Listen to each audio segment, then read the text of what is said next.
Hello. आज मैं आपको जो कहानी सुना रही हूँ उस कहानी का नाम है कब खिलेगी और पिद्दी पाँव। बहुत समय पहले की बात है। एक शहर हुआ करता था जिसका नाम था धम्माधमपुर। बड़ा विचित्र शहर था वह। वहाँ आदमी के पैरों के आम आकार को अजूबा माना जाता था। उस शहर में हर किसी के पाँव बहुत बड़े होते थे, चाहे वे पुरुष हो, स्त्री या बच्चे। पुरुषों के पैर छोटे जहाज जितने बड़े होते थे। महिलाओं के पांव एक नाव के आकार के हुआ करते थे। धमाधमपुर कोई बड़ा नगर नहीं था। उसके चारों ओर जंगल थे। जंगल बड़ी दूर तक फैले हुए थे। उन जंगलों को पार कोई नहीं जा पाया। लोगों के पैर भी जंगल से गुजरने में बाधक थे। वहां हर कोई धीमी चाल चलता था। तेज भागना असंभव था। यही कारण था कि राजा के दरबार में पहुंचने के लिए कोई नियत समय नहीं था। सबकी अपनी अपनी चाल थी। धमाधमपुर के राजा का नाम था धीरे धीरे सिंह, और रानी जो अति सुंदर थी धीमी चली के नाम से जानी जाती थी। राजा रानी के 6 बच्चे थे। सबके पैर धमाधमपुर के हिसाब से सामान्य आकार के थे, अर्थात बड़े बड़े थे। जब भी राजघराने में बच्चा पैदा होता था तो महल और सारे शहर में खूब उत्सव मनाया जाता था। खूब गाना बजाना होता। इस बार कुछ अलग थी। रानी के 7वें बच्चे को जन्म दिया, जो लड़का था। राजा ने 7वें बच्चे की जन्म की सूचना प्रजा को देना आवश्यक ना माना। उल्टे जो स्त्रियां बालक के जन्म के समय रानी के पास थी उन्हें चुप रहने का आदेश दिया। किसी को भी बच्चे के जन्म के बारे में मुंह खोलने की इजाजत नहीं थी। परंतु धीरे धीरे बात खुलने लगी। लोग दबी जुबान में बात करने लगे। बच्चा उनके हिसाब से अपंग था, क्योंकि उसके पांव छोटे थे, बहुत ही छोटे। औरों की तुलना में उसके पैर पिद्दी लगते थे। पूरे राज्य परिवार के लिए यह लज्जा की बात थी। लोगों को यह भी संदेह होता था कि वह शाही परिवार का खून भी है या नहीं। लोग तरह तरह की बातें करते थे। शाही महल में मातम का सा वातावरण रहने लगा। एक दिन राजा धीरे धीरे सिंह ने चोरी से लकड़हारे को बुलाया, जो जंगल के निकट रहता था। बच्चा उसे दे दिया गया। राजा बोला, भाई तुम जितना धन चाहे खजाने से ले लो और इस बच्चे का पालन करो। यह भेद कभी नहीं खुलना चाहिए। भेद खुल गया तो मृत्युदंड मिलेगा। लकड़हारा बच्चे को लेकर चुपचाप अपने घर गया।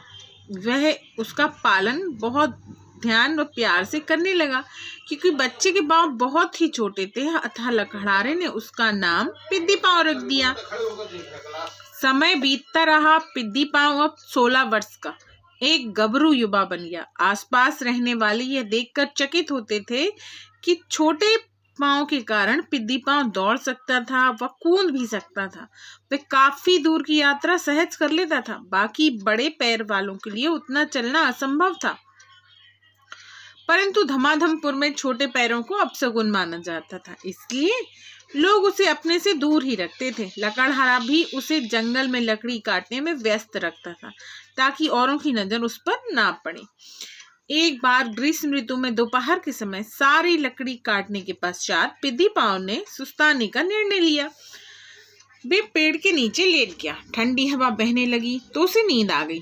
वह भी 1 घंटा ही सोया था कि वह कसमसाने लगा। कारण यह था कि कोई आकर उसके पेट में गुदगुदी कर रहा था।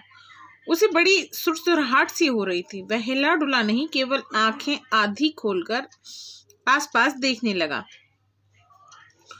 उसने जो देखा वह बड़ा अजीब था। एक बौना अपनी उंगलियां धीरे से उसके पेट पर फिरा रहा था, जैसे चुहल कर रहा हो।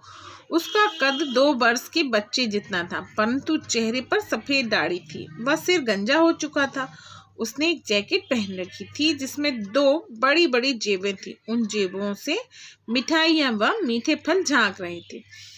पिद्दी पाँव ने एक झपटे में बौने की गर्दन को पकड़ लिया और हवा में उठा लिया। जब बौना पी पी करता हुआ पैर पटकने लगा तो उसने धीरे से उसे नीचे रख दिया। पिद्दी मुस्कुरा कर बोला, बच्चे तुम मेरे पेट में गुदगुदी क्यों कर रहे थे? ओह, मैं तुमसे खेलना चाहता था और मुझे बच्चा मत कहो, मैं एक बूढ़ा आदमी हूँ, मैं बोला। उसका स्वर नाक से निकल रहा था। पिद्दी पाँव जोर से हंस पड़ा। ठीक है बूढ़े बच्चे, अब बताओ क्यों, और तुम यहाँ क्यों हो? कह तो दिया, मैं तुमसे खेलना चाहता था और मेरे पास बहुत सी मिठाइयाँ व फल हैं, तुम्हें वे खिलाना चाहता। जानते हो मेरा मन तुमसे खेलने का क्यों हुआ? नहीं, बताओ ना, पिद्दी पाँव ने फरमाया। मेरे छोटे छोटे पैर देखो, बोना बोला। मैंने तुम्हारे भी छोटे छोटे पैर देखे, बस तुमसे दोस्ती करने का दिल किया। कुछ रुक कर बोने ने कहा, जानते हो पहले मैं राजकुमारी कब खिलेगी से खेला करता था। उसके पाँव भी तुम्हारे जैसे थे, छोटे छोटे और सुंदर। पर एक दिन अनजाने में उसने अपने पैर एक नदी में धो दिए, जिनका पानी रहस्यमय था, अजीब शक्ति वाला। धोते ही उसके पाँव पहले से 50 गुना बड़े हो गए, एक नाव जितने बड़े, उससे उसका जीवन ही बदल गया, उसका स्वभाव भी बदल गया। उसने मुझसे बातें भी करनी बंद कर दी और इतने बड़े पाँव के साथ खेलना तो संभव नहीं था। मैं इसका इलाज जानता था, मैं उसे बताना चाहता था, पर पता नहीं क्यों मैं मुझसे बोलना तो दूर मेरी बात भी नहीं सुनना चाहती थी। पिद्दी पाँव ने उत्सुकता से पूछा, अच्छा तो उसका इलाज क्या है? मैं सुनने को तैयार हूँ। कैसे उसके पैर छोटे होंगे? बताता हूँ, बोने ने विश्वास से कहा। दूर एक नदी है, छोटी लहर नाम की, वह उस पहाड़ी के पीछे। अगर वह उसमें अपने पैर धोए तो उसके पैर पहले जैसे हो जाएंगे। और फिर बोने ने बताया कि राजकुमारी कब खिलेगी के देश में सबके पैर छोटे थे, बड़े पैरों का होना बुरा माना जाता था उस देश में। इस प्रकार एक छोटी प्यारी और खेलने कूदने वाली सामान्य लड़की चिड़चिड़ी और नकचिड़ी लड़की में बदल गई थी। क्या वह बहुत सुंदर है? पिद्दी पाँव ने पूछा। देखोगे तो होश खो बैठोगे, बोने ने दावा किया। मैं उससे मिल सकता हूँ? हाँ, क्यों नहीं।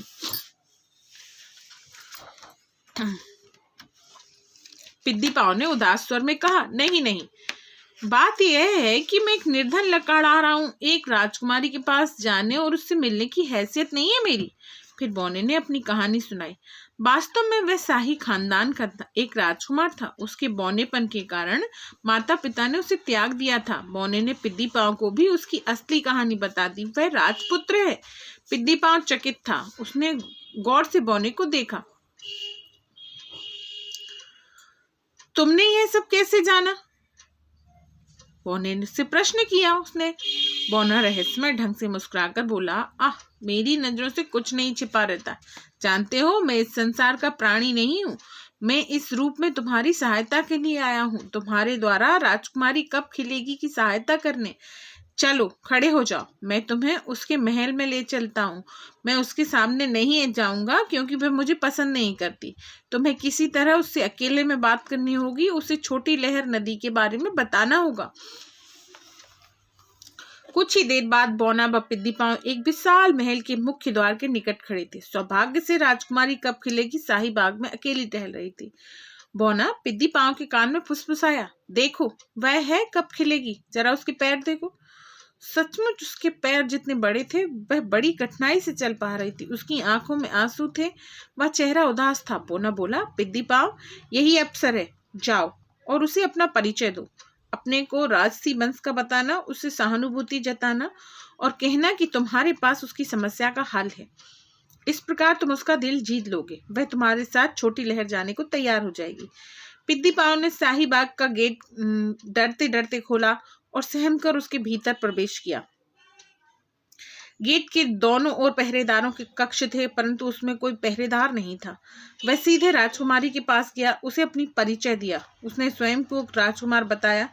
परिचय पाकर राजकुमारी प्रसन्न हुई। वे दोनों मित्रों की भांति आपस में बातें करने लगे। राजकुमारी कब खिलेगी? मैं सुझाव देता हूँ कि आपको मेरे साथ छोटी लहर नदी चलना चाहिए। मुझे पूरा विश्वास है उस नदी के पानी में हाथ पैर धोकर आपके पैर सामान्य हो जाएंगे और आपके सारे दुख दूर हो जाएंगे। पिद्दी पाँव ने उत्साह से कहा। ओह, क्या सचमुच? सचमुच ऐसा होगा? खुशी के मारे वह बोली। ऐसा हुआ तो वह दिन मेरे जीवन का सबसे महान दिन होगा, मेरी खुशी का ठिकाना न होगा। पर तुम उस नदी के बारे में कैसे जानते हो? एकाएक वह गंभीर होकर बोली। तुम्हें वह बौना याद है जिसके साथ तुम बचपन में खेलती थी? हाँ हाँ, अब पता नहीं कहाँ होगा वह, पर तुम उसे कैसे जानते हो? ओह, पता नहीं मैं क्या कहती जा रही हूँ, मुझे उसकी बड़ी याद आती है, राजकुमारी उदास होकर बोली। पिद्दी पाउन ने सूचना दी, वह गेट के बाहर खड़ा है, वह सोचता है कि तुम उससे मिलना नहीं चाहोगी। मैं उससे मिलना चाहूंगी? मैंने तो कभी उससे घृणा नहीं की। वास्तव में जब मेरे पैर बड़े हो गए तो मेरा स्वभाव एकदम चिड़चिड़ा हो गया, सिर फिर गया था मेरा। उसे बुलाओ ना, अभी यहीं होगा वह। कब खिलेगी ने उचक्कर पूछा। मैंने कहा ना कि वह बाहर खड़ा है, कतरा रहा है। बुलाओ। हाँ बुलाऊंगा, बुलाओ ना। नहीं, ठहरो, अच्छा ये होगा कि तुम स्वयं जाकर उससे मैं स्वयं जाकर उससे मिलूं। बौना एक कोने में खड़ा हो गया। अब राजकुमारी कब खिलेगी और पिद्दी पाँव बाहर आए। और बूढ़े बच्चे आदमी, कैसे हो? भगवान ने कितने समय बाद तुमसे मिल रही हूँ, तुम्हारी बड़ी याद आती थी, राजकुमारी चिल्लाई। बौना कुछ न बोला, उसकी आंखों में आंसू ढलककर उसके गालों पर गिर रहे थे। कब खिलेगी बोली, मुझे बहुत खेद है बूढ़े बच्चे आदमी, मुझे क्षमा कर दो, अब रोना छोड़ो और हंसकर दिखाओ। कब खिलेगी, बड़ी याद आती थी तेरी, क्या बताऊं। ऐसा कहते बौना रो पड़ा, जार जार रोया। बड़ी मुश्किल से दोनों ने उसे चुप कराया। जानती हो कब खिलेगी, मैं तुम्हारी मदद करना चाहता था, कितना चाहा, पर तुमने मुझे मौका ही नहीं दिया। अब पुरानी बातें भूल जाओ बूढ़े बच्चे आदमी, अब तो एक हवा का वह तो एक हवा का झोंका था, बहुत हिल गई थी मैं। अब मैंने इसे अपना भाग्य समझकर समझौता कर लिया है। इन बड़े पाँवों को मैंने अपने व्यक्तित्व का अंग मान लिया है, राजकुमारी ने कहा। बौना उत्तेजित होकर बोला, नहीं, यही तो मैं तुम्हें बताना चाहता हूँ, यह स्थायी समस्या नहीं है, इसका इलाज है। बस तुम्हें यह पहाड़ी लांघकर दूसरी ओर चलना होगा और वहां बहती छोटी लहर नदी में अपने पैर धोने होंगे। बस फिर मेरी बिटिया, तुम्हारे पांव पहले जैसे हो जाएंगे, छोटे छोटे परियों के पांव जैसे। क्या सचमुच ऐसा होगा? ओह, मैं कितना खुश हूँ। और तुम कितने अच्छे हो बूढ़े बच्चे आदमी, वहां आने जाने में कितना समय लगेगा हमारा, राजकुमारी ने जानना चाहा। बौने ने बताया, अधिक दूर नहीं है, यद्यपि तुम बड़े पाँव के कारण जल्दी नहीं चल पाओगी, फिर भी हम सूर्यास्त से पहले लौट आएंगे। सबने चलना तय किया। राजकुमारी कब खिलेगी ने पिद्दी पाँव में बौने का अपने पिता राजा से परिचय करवाया। राजा भी यह जानकर प्रसन्न हुआ कि उसकी बेटी के पैर पहले जैसे सामान हो जाएंगे। राजा ने कहा, अच्छा यह होगा कि आप दोनों शाही मेहमान के रूप में आज हमारे पास रहें, फिर कल सुबह चले जाना। मैं रथ का प्रबंध करवा दूंगा ताकि राजकुमारी सुविधा के साथ लौटकर आ सके। उसने कुछ देर मौन रहने के बाद आगे बात बढ़ाई। मैं कह नहीं सकता कि आज मैं कितना प्रसन्न हूँ। तुम कहते हो कि तुम धमाधमपुर के राजकुमार हो। एक बार राजकुमारी के पैर ठीक हो जाएं तो मुझे अपनी बेटी के साथ तुम्हारे हाथ देने में कतई संकोच ना होगा। पिद्दी पाँव बौना राजा का प्रस्ताव सुन फूले न समाये। दूसरी सुबह राजकुमारी कब खिलेगी रथ में बैठी, रथ चल पड़ा। पीछे पीछे चले पिद्दी पाँव, बौना व कुछ सैनिक।